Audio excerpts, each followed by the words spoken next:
In December 2013, Assassin's Creed Freedom Cry became available to Assassin's Creed fans who owned the season pass to Black Flag. But recently, Ubisoft decided to make Freedom Cry its own standalone product, which is a welcome pattern from this AAA developer. Far Cry Blood Dragon was given a similar treatment and won over a lot of hearts by changing up Far Cry 3's more serious tone and slathering the world in a 1980s science fiction mantle. Freedom Cry takes place 15 years after the events of Black Flag, and players control Adewale, the former slave-turned-pirate who was freed by Edward Kenway and served on the Jackdaw as its quartermaster. Since the closing credits of AC4, Adewale has become a fully fledged assassin within the Order.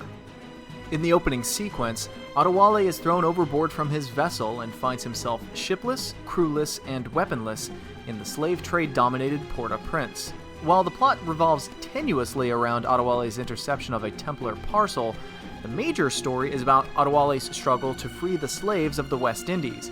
The plot doesn't involve saving the world from a diabolical genius using a scientific device from beyond time and space.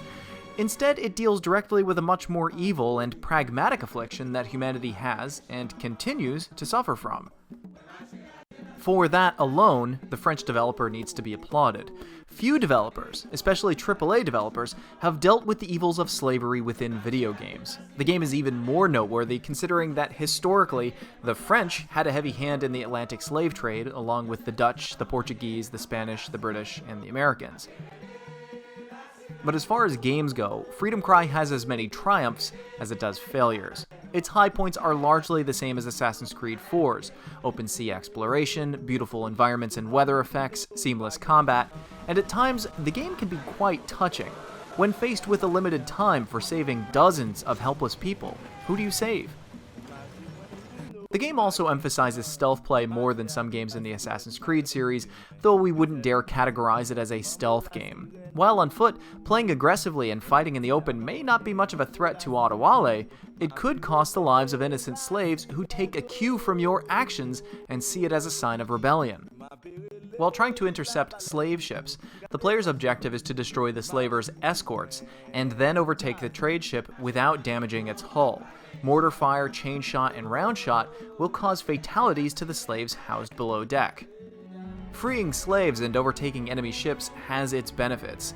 Adewale's machete and blunderbuss can be upgraded, though the gritty and blunt original versions of his weapons seem much more sinister and suitable for revenge. And the hull, number of cannons, number of mortars, etc. can be upgraded on Adewale's ship, Experto Creed, which translates into believe one who has experience in the matter. While it's understandable for a developer to want to reward the player for achieving the game's goals, it is odd that the game uses people, free men or slaves, as a form of in-game currency, especially when the game could have used money, which is largely useless in the game, for upgrades. The few areas where Freedom Cry comes up short are important when you're knee-deep in the world.